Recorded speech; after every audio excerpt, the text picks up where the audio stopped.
Giovani, amici di Zogo Time, siamo tornati, nuovo video, nuova storia, nuovo brand.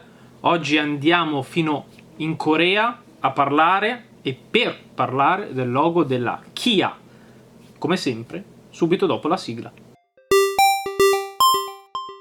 Prima di iniziare mi duole chiedervi, come al solito, di iscrivervi al canale, qualora voi non l'aveste già fatto, e condividete, lasciate like, seguitemi sui social. Direi che possiamo tranquillamente partire con la storia del brand Kia. Partiamo dal nome, quindi cosa vuol dire Kia? Non è un acronimo di qualcosa, non è il nome del fondatore, è una traduzione dal coreano che in inglese vuol dire The Rise of Asia, quindi l'espansione, la nascita, l'ascesa dell'Asia. Dopo questo piccolo aneddoto sul nome, parliamo dei loghi, quindi partendo dal primo, essendo nel periodo in cui Kia produce biciclette, ha questa forma qua, quindi tre triangoli con all'interno ad unirli un ingranaggio appunto che va a richiamare un po' la bicicletta. I tre triangoli tra l'altro sono ispirati a quelli di Mitsubishi.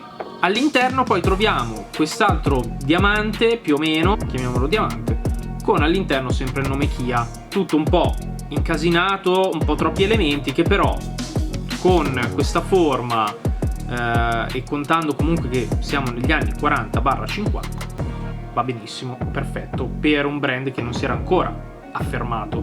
Nel 64 l'obiettivo dell'azienda cambia e quindi si passa a un nuovo logo strano, perché è un logo circolare con questa linea che esce fuori, sembra quasi una Q ribaltata di verde, quindi colore speranza. Tra l'altro questo logo qua è molto simile al logo che Kia utilizza nel mercato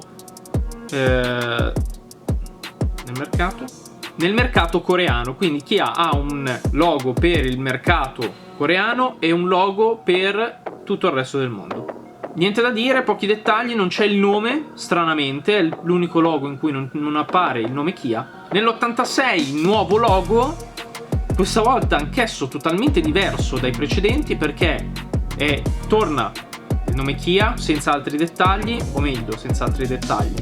In realtà va a richiamare la forma di una fabbrica che Kia aveva appunto costruito perché si era espansa, era diventata grande, era diventata un'azienda importante e perciò hanno deciso di creare questo logo ad hoc, cosa che non trovo sbagliata, ma è un logo che trova il tempo che trova. Non è sicuramente memorabile per l'azienda coreana. E da notare ovviamente c'è la parte sopra della K, della lettera K, che va a ricordare il fumo che tendenzialmente, quasi sicuramente, esce dalle ciminiere di una fabbrica. Nel 94 che arriva il logo Kia che più o meno abbiamo tutti presente, l'ovale che va a rappresentare il mondo, così dicono.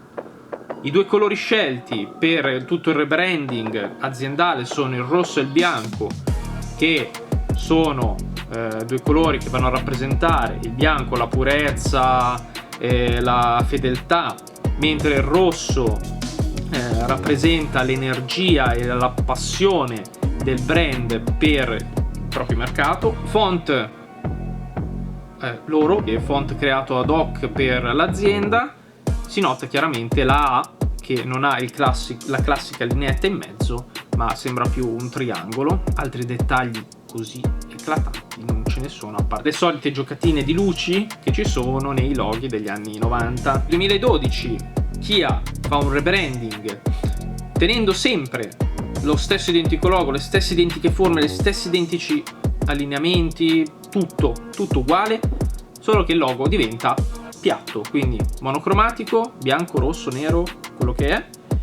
Spariscono tutte le luci, tutti i giochini, ma in realtà è lo stesso logo dell'anno prima, rifatto poi chiaramente un restyling non troppo pesante. Infine arriviamo a cavallo tra il 2020 e il 2021, dove Kia annuncia un nuovo e, devo dire, perfetto logo ispirato elettrico, perché l'azienda coreana ha detto che si punterà molto sull'innovazione, sull'elettricità, quindi abbiamo questo logo molto spigoloso, tutte le lettere del nome Kia sono unite tra di loro come se seguissero una linea continua, molto spigoloso, tutto molto bello accattivante, giovanile anche, per un'azienda che non ne aveva avuto uno così d'impatto e che dà sicuramente una nuova luce e una nuova grandissima importanza a questo marchio che negli anni si è fatto rispettare su un mercato non proprio